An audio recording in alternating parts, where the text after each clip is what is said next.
जय हिंद। आज हम देखेंगे class 12th English flamingo book का chapter number 2 lost spring stories of stolen childhood. खोया बसंत, चुराए हुए बचपन की कहानियाँ, जिसकी राइटर है एनिस जंग। तो इस चैप्टर को स्टार्ट करने से पहले एक ज़रूरी बात जो हमें जानना चाहिए वो है कि इस चैप्टर में 2 पार्ट हैं। एक साहिब नाम के लड़के के बारे में और दूसरी मुकेश नाम के लड़के के बारे में। तो आइए स्टार्ट करते हैं। फर्स्ट स्टोरी यानी कि first part. Sometimes I find a रूपी इन द गार्बेज। कभी कभी मैं कूड़े के ढेर से 1 रुपया पा लेता हूँ, यानी कि ढूंढ लेता हूँ, खोजने में सफल होता हूँ। अब होती है story start. Why do you do this? I asked Sahib, whom I encounter every morning scrounging for gold in the garbage dumps of my neighborhood. तुम यह कार्य क्यों करते हो? मैं साहिब से पूछती हूँ जो हर सुबह मेरे पड़ोस में कूड़े के ढेर से सोना पाने के लिए आता है। Sahib left his home long ago, set amidst the green fields of Dhaka. His home is not even a distant memory. साहेब ने बहुत समय पूर्व अपना घर छोड़ दिया था, ढाका के हरे खेतों में स्थित। उसके घर की अब उसे दूर की भी याद नहीं है। There were many storms that swept away their fields and homes, his mother tells him. कई तूफान आए जिन्होंने उनके खेतों और घरों को बहाव में खो दिया, उसकी माँ उसे बताती है। That's why they left, looking for gold in the big city where he now lives. इस कारण उन्होंने अपनी जगह छोड़ दी थी और अब बड़े शहर में जहाँ वह रहता है सोना खोजने आ गए थे। I have nothing else to do, he mutters, looking away. मेरे पास करने को कुछ नहीं है, वह दूर देखकर बड़बड़ाता है। बड़बड़ाना मतलब धीरे से बोलना। Go to school, I say glibly. तो मैंने हड़बड़ाहट में या पटुता से कहा कि स्कूल चले जाओ। Realising immediately how hollow the advice must sound. और उसे तुरंत ही रियलाइज़ हुआ कि उसकी जो एडवाइस है वो कितनी खोखली है। ठीक है। There is no school in my neighbourhood. और उसको पता चला कि उसके नेबरहुड में, पड़ोस में कोई स्कूल नहीं है। ठीक है। यहाँ पर लड़के ने बताया when they build one I will go. और वो बोलता है कि पड़ोस में अभी तो कोई स्कूल नहीं है, जब बना देंगे तो मैं चला जाऊंगा। If I start a school will you come. तो यहाँ पर लेखिका कहती है एनिस जंग कि अगर मैं स्कूल स्टार्ट करूँ तो तुम आओगे क्या? I ask half joking. और उन्होंने ये बात मजाक करते हुए कहा। Yes he says smiling broadly. तो उसने एक चौड़ी मुस्कुराहट के साथ हाँ में जवाब दिया। A few days later I see him running up to me. तो कुछ दिनों के बाद मैंने उसे अपनी ओर दौड़कर आते हुए देखा। Is your school ready? और उसका क्वेश्चन था कि क्या आपका स्कूल तैयार हो चुका है? It takes longer to build a school, I say embarrassed at having made a promise that was not meant. एक स्कूल को बनाने में बहुत वक्त लगता है, अपने वचन पर जो कोई अर्थ नहीं रखता शर्मिंदा होकर मैं कहती हूँ। मीन्स यहाँ पर एनिस जंग अपने ही स्टेटमेंट पर शर्मिंदा होती है और वो बोलती है स्कूल बनने में समय लगता है। But promises like mine about in every corner of his bleak world. किंतु मेरे समान वचन आश्वासन उसके बेरंग संसार में बहुत होते हैं। मीन्स कोई भी उनको इस तरीके का आश्वासन देकर चला जाता है। After months of knowing him I ask him his name, तो उसे जानने के कई महीनों बाद मैंने उससे उसका नाम पूछा। साहेब ए आलम, ही अनाउंसेस, तो वह अनाउंस करता है, अपना नाम बताता है कि मेरा नाम साहेब ए आलम है। He does not know what it means, और वो ये जानता भी नहीं कि उसके इस नाम का मतलब क्या होता है। If he new it's meaning Lord of the universe, यदि वह इसका अर्थ जानता, जिसका अर्थ था विश्व का मालिक, he would have a hard time believing it, तो अगर उसे इसका नाम का मीन्स पता भी होता तो वो उस पर बड़ी ही मुश्किल से विश्वास करता। Unaware of what his name represents, he roams the streets with his friends and army of barefoot boys who appear like the morning birds and disappear at noon, तो अगर उसे अपने नाम का पता होता भी सही तो उस पर विश्वास नहीं कर पाता, बड़ी कठिनाई से विश्वास होता। इस बात से अनजान है कि यह नाम किसका प्रतिनिधित्व करता है। वह अपने दोस्तों के साथ शहर की सड़कों पर भटकता है, नंगे पैरों की एक सेना जो प्रातः के पक्षियों की तरह उड़ती है और दोपहर को गायब हो जाती है। Over the months I have come to recognise each of them, तो कई महीनों के पश्चात मैं उनमें से प्रत्येक को पहचान पाती हूँ। मीन्स अब जाकर कुछ महीने तक उनसे बातचीत हुई और बार बार उन्हें जब देखा तो वो हर एक को पहचानने लगी है। यहाँ पर कौन? ऑथर एनिस जंग। आगे एनिस जंग पूछती है, why aren't you wearing chappals? I ask one, किसी एक से उसने पूछा, my mother did not bring them down from the shelf, he answers simply. तो जब यहाँ पर एनिस जंग पूछती है कि तुम चप्पल क्यों नहीं पहनते, तो उसने बड़ी ही सिंपली आंसर किया कि मेरी जो मदर है वो शेल्फ यानी जो अलमारी होती है उससे उतार कर नहीं देती है। Even if she did he will throw them off, adds another who is wearing shoes that do not match, अगर वह उतारे भी तो वह उसे फेंक देगा। दूसरा जो जूते पहने हैं जो मैच नहीं कर रहे हैं, वो जोड़ता है, अपनी बात को जोड़कर कहता है। When I comment on it, he shuffles his feet and says nothing. I want shoes, says a third boy who has never owned a pair all his life. जब मैं इस पर टिप्पणी करती हूँ तो वह अपने पैर रगड़ता है और कुछ नहीं कहता। मुझे जूते चाहिए, एक तीसरा लड़का बोलता है जिसने अपने पूरे जीवन में कभी एक जोड़ी जूते नहीं पहने। Travelling across the country I have seen children walking barefoot in cities on village roads, देश के आर पार यात्रा करते मैंने बच्चों को नंगे पैर चलते देखा है शहरों में, गाँवों की सड़कों पर। It is not lack of money but a tradition to stay barefoot is one explanation. I wonder if this is only an excuse to explain away a perpetual state of poverty. किंतु यह धन का अभाव नहीं, नंगे पैर चलना एक परंपरा है, इसका एक स्पष्टीकरण है। मैं सोचती हूँ कि क्या गरीबी की निरंतर अवस्था को स्पष्ट करने का एक बहाना है। I remember a story man from Udupi once told me. मुझे कहानी याद आती है जो मुझे एक बार बताई गई थी कि एक आदमी जो उडुपी से था।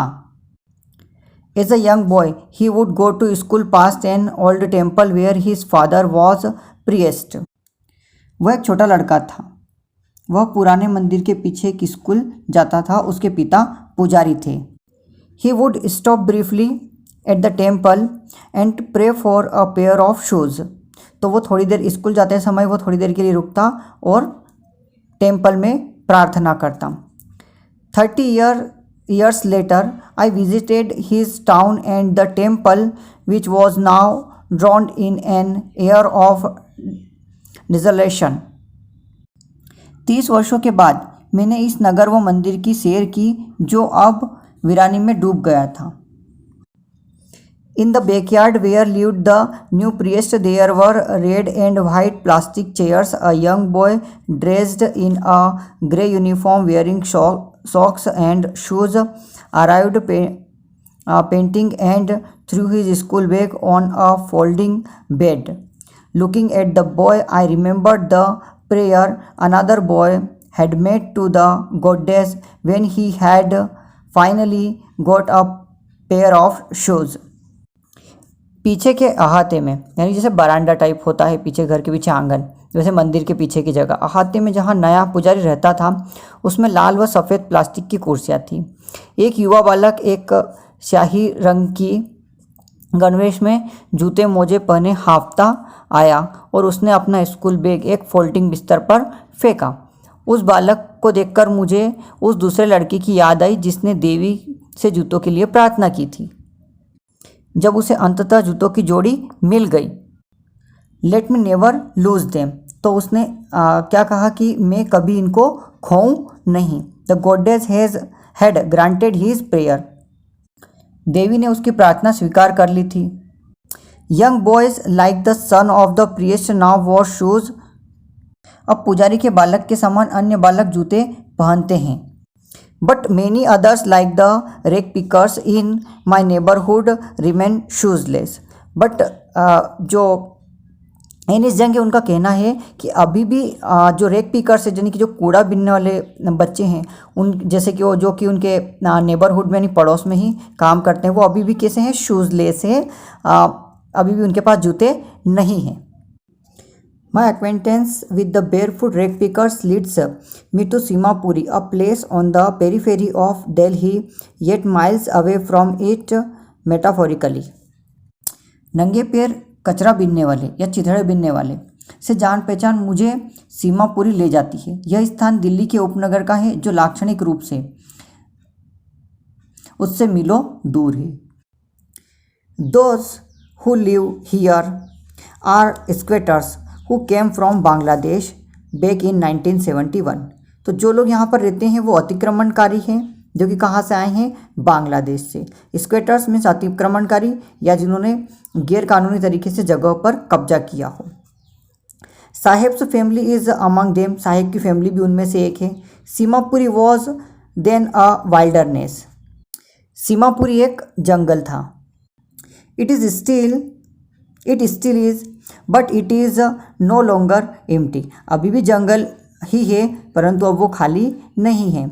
इन structure of mud with roofs of tin and tarpaulin, devoid of sewage drainage और running water, live 10,000 rag pickers, मिट्टी के ढांचे जिन पर टीन या टारपोलिन की छत है, मल निकासी से, ड्रेनेज से, बहते पानी की निकासी से रहित इस स्थान पर 10,000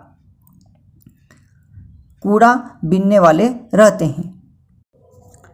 they have lived here for more than 30 years, तो वे यहाँ पर 30 साल से भी ज़्यादा समय से रह रहे हैं। विदाउट एन आइडेंटिटी, बिना किसी आइडेंटिटी के।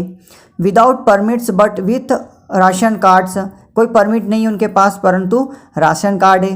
That get their names on voters list and enable them to buy grains, तो जिससे वो क्या कर सकते हैं, अपना नेम कहाँ चढ़वा सकते हैं, वोटर लिस्ट में चढ़वा लिया है, बढ़वा लिया है। एंड वो क्या कर सकते हैं, अनाज खरीद सकते हैं राशन की दुकान से। Food is more important for survival than an identity, तो जो भोजन है, फूड है, वो आइडेंटिटी से ज़्यादा इम्पोर्टेंट, ज़्यादा महत्वपूर्ण है।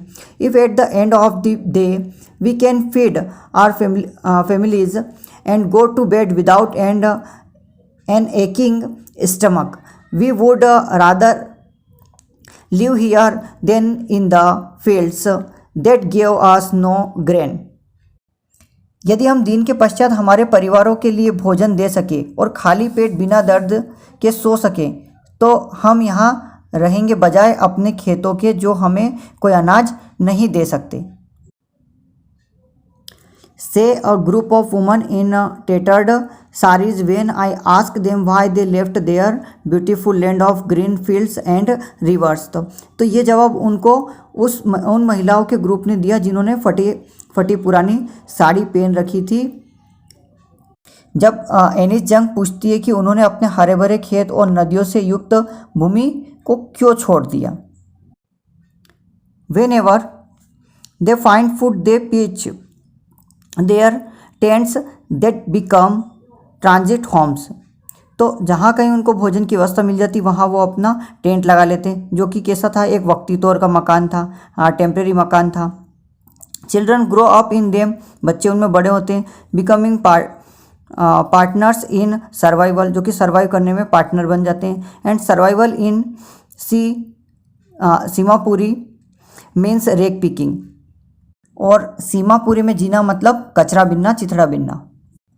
Through the years it has acquired the proportion of a fine art, वर्षों से यह एक ललित कला का एक रूप बन गया है। Garbage to them is gold, garbage उनके लिए सोना है, मीन्स कीमती वस्तु है। It is their daily bread, a roof over their heads even if it is a leaking roof, यह उनका दैनिक भोजन है, उनके सिरों पर छत है, भले ही उसमें से पानी टपकता हो। But for a child it is even more, परंतु एक बच्चे के लिए तो यह उससे भी बढ़कर है। I sometimes find a rupee even a 10 rupee note, Saheb says his eyes lighting up, तो साहेब ये बात बोलते हुए उसकी आंखों में चमक आ जाती है कि बहुत बार मुझे 1 रुपये और कई बार मुझे क्या करता है, कभी कभी 10 रुपये का नोट मिल जाता है।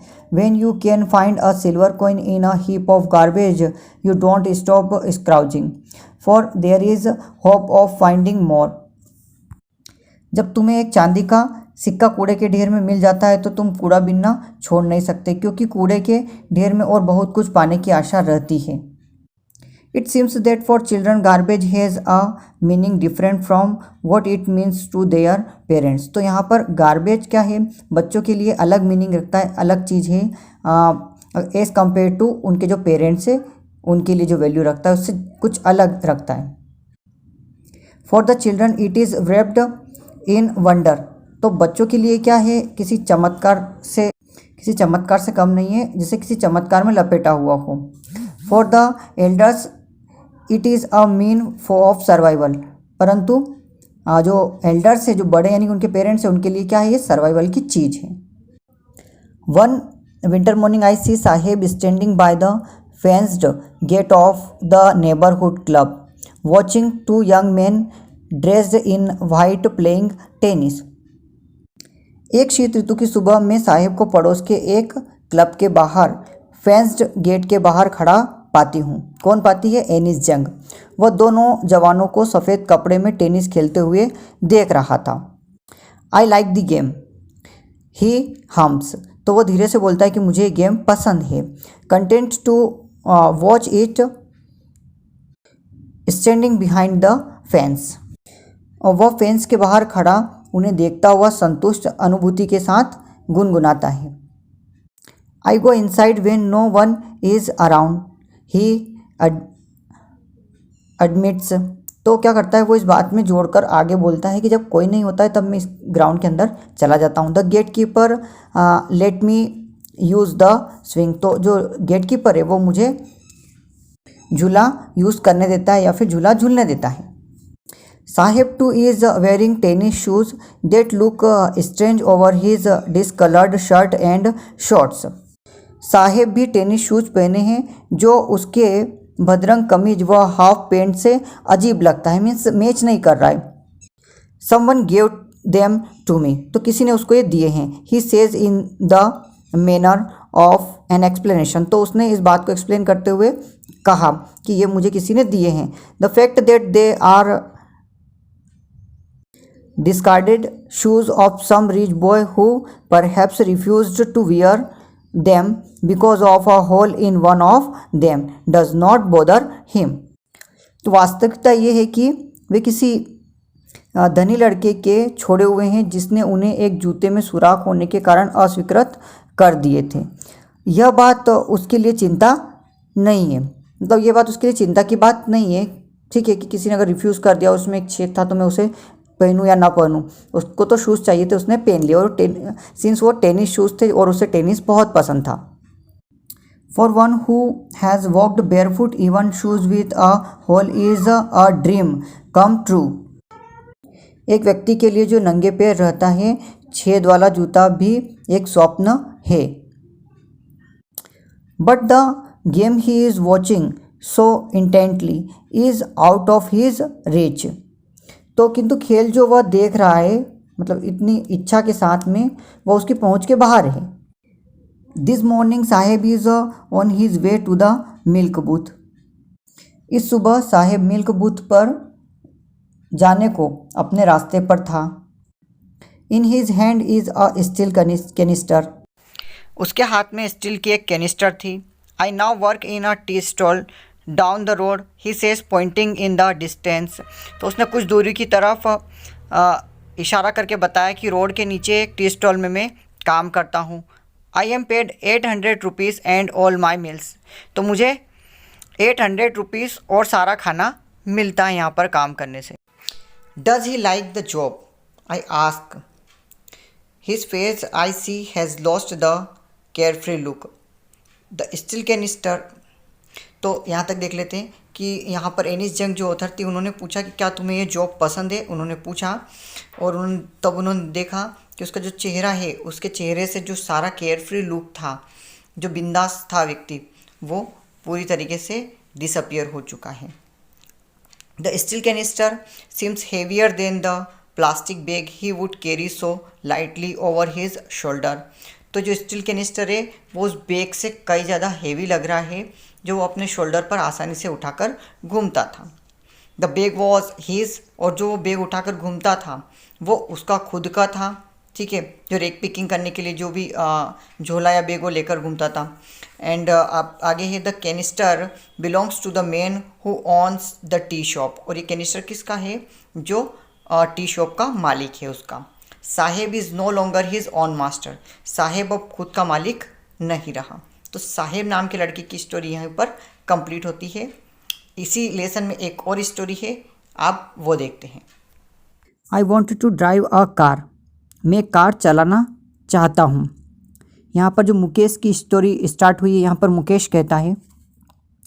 आगे है Mukesh इंसिस्ट्स on being his own master. तो मुकेश अपना खुद का मालिक बनने के लिए दृढ़ है। I will be a motor mechanic he announce. और वो घोषित करता है कि मैं एक मोटर मैकेनिक बनना चाहता हूँ। Do you know anything about cars? तो यहाँ पर जो एनिस जंग है वो पूछती है कि क्या तुम कार के बारे में कुछ जानते भी हो? आई आस्क, यानी कि जो एनिस जंग है वो पूछती है। I will learn to drive a car he answer looking straight into my eyes. तो उसने मेरी आंखों में देखकर, यानी एनिस जंग की आंखों में देखकर कहा कि मैं कार चलाना सीख लूँगा। ये आंसर उसने एनिस जंग की आंखों में देखकर कहा। His dream looks like a mirage amidst the dust of streets that fill his town Firozabad, famous for its bangles। तो उसका जो सपना है, फिरोज़ाबाद की जो धूल भरी गलियां हैं, उनमें एक मरीचिका की तरह लगता है। जो फिरोज़ाबाद किस चीज़ के लिए फेमस है? बेंगल्स यानी चूड़ियों के लिए फेमस है। Every other family in Firozabad is engaged in making bangles. तो फिरोज़ाबाद में हर दूसरी फैमिली किस चीज़ में इंगेज है, किस चीज़ से जुड़ी हुई है? बेंगल मेकिंग के लिए, ठीक है, चूड़ियाँ बनाने में। It is the centre of India's glass blowing industry where families have spent generations working around furnaces welding glasses making bangles for all the women in the land it seems. यह भारत के कांच उड़ाने के उद्योग का केंद्र है, जहां लगता है परिवारों की पीढ़ियों ने भट्टियों के आसपास काम करते, कांच झालते देश की स्त्रियों के लिए चूड़ी बनाने के लिए अपना जीवन खपा दिया है। Mukesh family is among them. Mukesh की फैमिली भी उनमें से एक थी। None of the known that is illegal for children like him to work in the glass furnaces with high temperatures. उनमें से कोई नहीं जानता कि उसके समान बच्चों के कांच की भट्टियों में, उच्च ताप की भट्टियों में धुंधली काम करना इलीगल है। In dingy cells without air and light that the law if enforced could get him and all those 20,000 children out of the hot furnaces where they slog their day light hours often losing the brightness of their eyes. तो जो मुकेश के समान जो बच्चे होते हैं, उनका उच्च ताप की भट्टियों में काम करना, जहाँ पर कैसी स्थिति थी? धुंधली कोठरियाँ, बिना हवा व प्रकाश के काम लेना गैर कानूनी है। और यह कि यदि कानून को लागू किया गया तो उसे और उन तमाम 20,000 बच्चों को उन गर्म भट्टियों से बाहर कर सकता है जहां वे अपने दिन के समय कठिन कार्य करते हैं। उनकी आंखें अपनी चमक खो बैठी है। Mukesh's eyes beam as he volunteers to take me home, which he proudly says is being rebuilt. Mukesh की आंखें मुस्कुरा उठती है जब वह स्वयं अपने घर, जिसे वह गर्व से पुनर्निर्मित कहता है, ले जाता है। We walk down stinking lanes choked with garbage, past homes that remain hovels with crumbling walls, wobbly doors, no windows, crowded with families of humans and animals coexisting in a primeval state. हम बदबूदार कूड़े से भरे मकानों, झोपड़ियों जिनकी दीवारें टुकड़े टुकड़े हैं, लड़खड़ाते दरवाजे हैं, कोई खिड़कियां नहीं हैं, मानवों व पशुओं की भीड़ भरी और अपने पुराने रूप में है ऐसी गलियों से गुजरते हैं। He stops at the door of one such house, bangs a wobbly iron door with his foot and pushes it open. ऐसे ही एक घर के लड़खड़ाते लोहे के दरवाजे को लात मारता है और धक्का देकर खोलता है। We enter a half-built shack, तो हम आधी बनी झोपड़ी में हम इंटर करते हैं। In one part of it, thatched with dead grass, is a firewood stove over which sits a large vessel of sizzling spinach leaves. इसके एक भाग में, जिसकी छत सूखी घास से ढकी है, एक लकड़ी जलाने का चूल्हा है जिसके ऊपर एक बड़े बर्तन में पालक के पत्ते उबल रहे हैं। On the ground in large aluminium platters are more chopped vegetables. तो ज़मीन पर एल्यूमिनियम की प्लेट में और भी कटी हुई सब्जियां रखी है। A frail young women is cooking the evening meal for the whole family. तो एक दुबली पतली महिला शाम का भोजन बना रही है पूरी फैमिली के लिए। Through eyes field with smoke she smiles. तो उसकी आंखें धुएं से भरी हुई है और वो स्माइल करती है। She is the wife of Mukesh's elder brother. तो वह मुकेश कौन है? वो मुकेश की एल्डर ब्रदर की वाइफ है, यानी मुकेश की भाभी है। Not much elder in years, she has begun to command respect as the bahu. तो वो उम्र में ज़्यादा बड़ी नहीं है, बट उसे बहू का रिस्पेक्ट मिल रही है। ठीक है, उसे बहू मतलब पूरे परिवार को बहू मीन्स एक पूरे परिवार को संभालने वाली महिला। The daughter in law of the house, और वो इस घर की क्या है? बहू है, डॉटर इन लॉ है। Already in charge of 3 men, और कितने आदमियों का चार्ज है उसके पास? कितने आदमियों को खाना खिलाना है? 3 लोगों का। Her husband, Mukesh and their father. तो ये 3 लोग हैं। When the elder man enters, she gently withdraw behind the broken wall and brings her veil closer to her face. तो जैसे ही जो एल्डर होता है वो घर में प्रवेश करता है, जैसे इंटर करता है, तो वो जो क्या करती है, एक टूटी दीवार के पीछे चली जाती है और अपना वेल यानी कि जो घूंघट होता है उसको क्लोजर कर लेती है, यानी घूंघट निकाल लेती है, कहने का मतलब। एज कस्टम डिमांड्स, जैसा कि कस्टम यानी कि जो रीति रिवाज है वो कहते हैं। Daughter in law must veil their faces before male elders. जो डॉटर इन लॉ होती है, बहू होती है, उससे जो मेल एल्डर्स होते हैं उनके सामने चेहरा ढकना होता है, घूंघट निकालना होता है। वेल मीन्स घूंघट in this case the elder is an impoverished bangle maker. चाहे वो क्या हो, एक अत्यधिक गरीब बेंगल मेकर ही क्यों ना हो वो elder. Despite long years of hard labour, first as tailor then a bangle maker, he has failed to renovate a house, send his 2 sons to school. कई वर्षों की कड़ी मेहनत के बाद पहले एक दर्जी फिर एक चूड़ी निर्माता, वह अपने घर को अच्छी व्यवस्था में लाने में और 2 बच्चों को स्कूल भेजने में असमर्थ रहा, फेल रहा। All he has managed to do is teach them what he knows the art of making bangles. वह जो कर सका वह सिखा सकता था चूड़ी बनाने की कला, वही सिखा पाया। It is his karam, his destiny, says Mukesh's grandmother, who has watched her own husband to blind with the dust from polishing the glass of bangles. यह उनके कर्म, उनकी नियति है। मुकेश की दादी बोलती है, जिसने अपने पति को चूड़ियों के कांच को धूल से पॉलिश करते अंधे होते देखा है। Can a God given lineage ever be broken? क्या ईश्वर प्रदत्त वंशावली को तोड़ा जा सकता है? She smiles. Born in the caste of Bengal makers, they have seen nothing but bangles in the house, in the yard, in every other house, every other yard, every street in Firozabad. She implies means उसका अर्थ यह है कि चूड़ियाँ बनाने वालों की जाति में पैदा होकर उन्होंने चूड़ियों के अलावा कुछ नहीं देखा। घर में, अहाते में यानी यार्ड में, हर घर में, हर अन्य अहाते में, फिरोजाबाद की हर सड़क पर।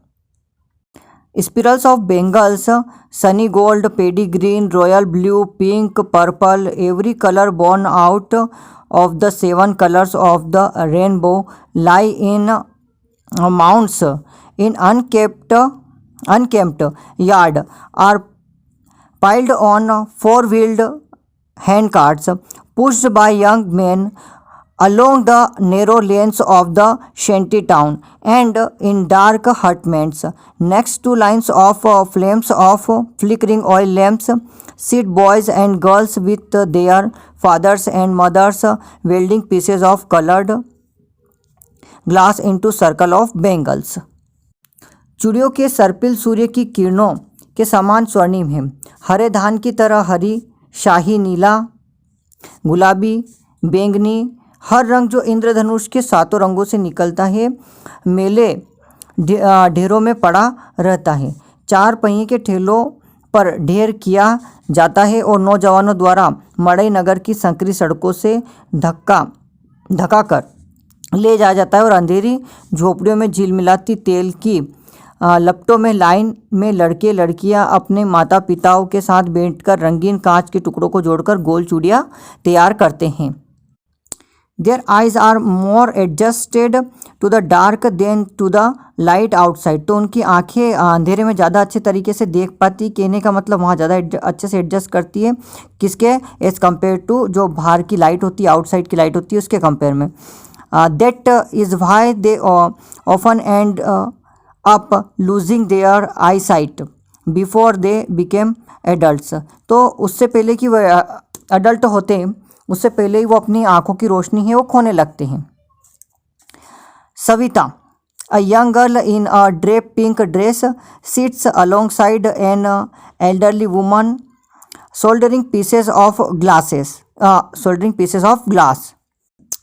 सविता एक नवयुवती एक प्लेन गुलाबी साड़ी में एक वृद्धा के बाजू में बैठती है। As her hands moved mechanically like the tongues of a machine, I wonder if she knows the sanctity of the bangles she helps make. उसके हाथ एक मशीन के चिमटे की तरह यांत्रिक रूप से चलते हैं। मैं सोचती हूँ कि शायद ही वह चूड़ियों की जिनको वह बनाने में मदद कर रही है उसकी पवित्रता को समझती है। सैंक्टिटी मीन्स पवित्रता। It symbolises an Indian woman's suhag, auspiciousness in marriage. यह एक भारतीय महिला के सुहाग का प्रतीक है, विवाह में एक शुभ वस्तु है।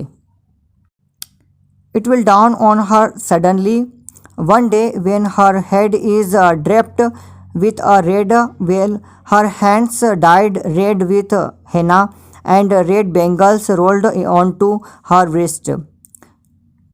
यह बात एक दिन उस पर एकाएक प्रकट होगी जब उसका सिर एक लाल घूंघट से ढका होगा, उसके हाथ मेहंदी से लाल रंगे होंगे और उसकी कलाइयों में लाल चूड़ियाँ डली होगी। She will then become a bride, तो वो क्या बनेगी उस दिन, दुल्हन बनेगी, बहू बनेगी।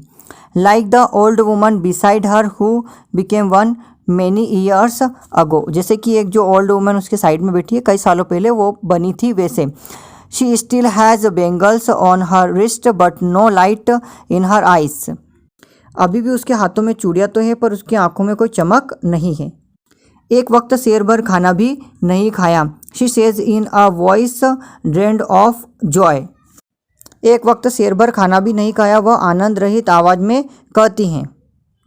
She has not enjoyed even one full meal in her entire lifetime.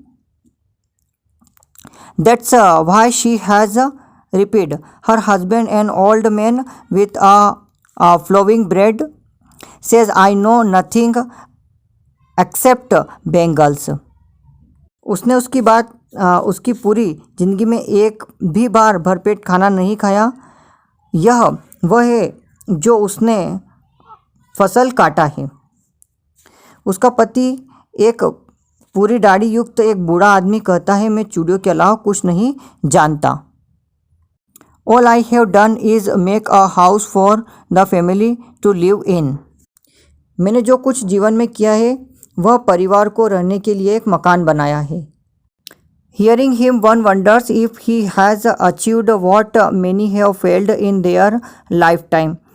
तो उसको सुनकर कोई भी सोचता है कि उसने वह पा लिया है जो कई लोग अपने जीवन भर नहीं कर पाए। He has a roof over his head. उसके सर पर एक छत है। The cry of not having money to do anything except carry on the business of making bangles, not even enough to eat rings in every home. बिना धन के केवल चूड़ियों के व्यापार के अलावा कुछ नहीं कर पाने की टीस, यहाँ तक कि खाने के लिए भी पर्याप्त पैसा न होना हर घर में गूंजता है। The young man echo the lament of their elders. नौजवान भी बूढ़ों की आवाज़ की प्रतिध्वनि करते हैं। Limited has moved with time. It seems in Firozabad years of mind numbing toil have killed all initiative and the ability to dream. समय के साथ कुछ ही आगे ऐसा प्रतीत होता है। फिरोजाबाद में आया है वर्षों के दिमाग को स्तब्ध करने वाले श्रम ने सारी पहल और स्वप्न देखने की योग्यता मार डाली है। Why not organize young selves into a cooperative?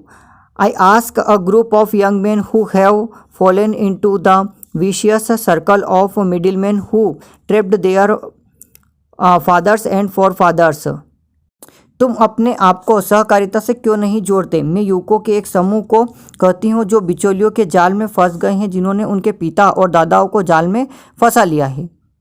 Even if we get organized, we are the ones who will be hauled up by the police, beaten and dragged to jail for doing something illegal. They say. भले ही हम संगठित हो जाएं, हम वो लोग हैं जिन्हें पुलिस द्वारा घसीटा जाएगा, पीटा जाएगा व घसीट कर किसी गैर कानूनी कार्य करने के लिए जेल में डाल दिया जाएगा। There is no leader among them, no one who could help them see things differently. आगे वे लेख कहते हैं, उनमें कोई भी नेता नहीं है, कोई भी नहीं जो उनकी सहायता कर सके, अलग से चीज़ों को देख सके। Their fathers are tired as they are. उनके पिता भी उतने ही थके हैं जैसे वे।